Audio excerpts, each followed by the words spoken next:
Assalomu alaykum hammaga. Mana navbatdagi stanogimizni Xorazm viloyatiga yasab berdik. Tekshirish jarayoni, xudo xolasa hozir ko'ramiz.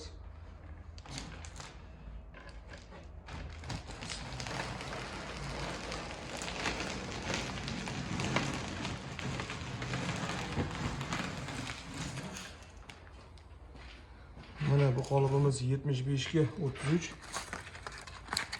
Hammamiz kesib tayyor bo'ldi. Choq-choqga to'g'ri keladi.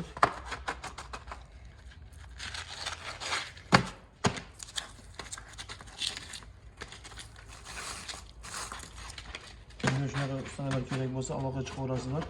Xolos yasab beramiz.